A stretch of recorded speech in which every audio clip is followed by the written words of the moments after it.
Hello everyone, my name is Brandon and I just finished my 5.5 month course or internship with Shanghai Meiji, and I just want to share some of the experiences I had with my time here and what I went through and what you might come to experience, and possibly some things that could help you understand and have an easier life here.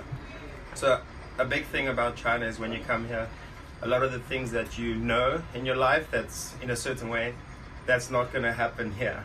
There is a culture shock that you will definitely see when you come to China, because they live their lives in a different way than we do back in the Western world, and they're quite a shy people, and a lot of people, you'll talk to them but they cannot talk back to you even if they can speak English, because they're shy about their level of English or about if they'll understand you correctly.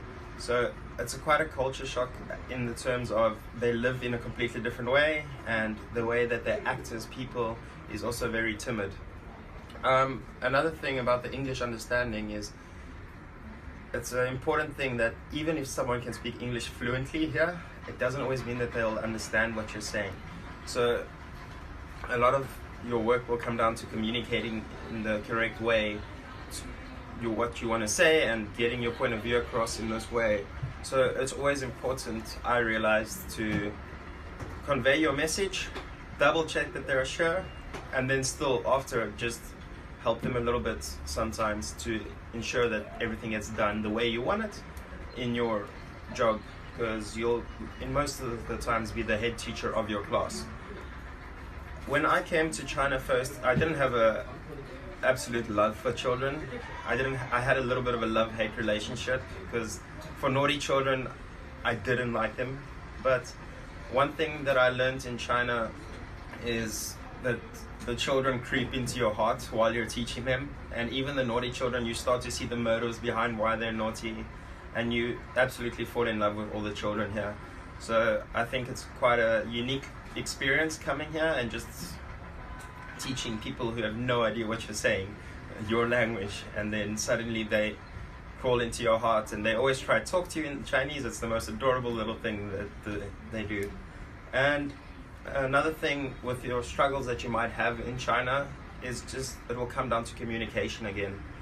A lot of times you just have to make sure of how you present your argument and make sure that the other party understands what you're saying, because a lot of conflicts is caused by communication. So if you can communicate effectively what you want to say and get your point of view across without insulting their point of view, which also refers back to the culture, you'll be able to get through quite smoothly here in China.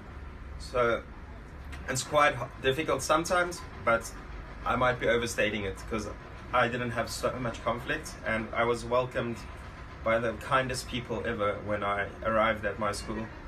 They make you feel like family. The other foreign teachers that were there were also so kind and warm-hearted, and everyone just helps each other out. But there will be sometimes problems, but most of the time it's really enjoyable and good to live in China. So for my overall experience, I would say that it was absolutely fantastic. I learned a lot. I learned about their culture. During their festivals, they tell you about the stories, and it's really interesting. And they give you their specific foods for their festivals, and it's really fun to be here and experience a different culture and be welcomed by such kind people. Thank you.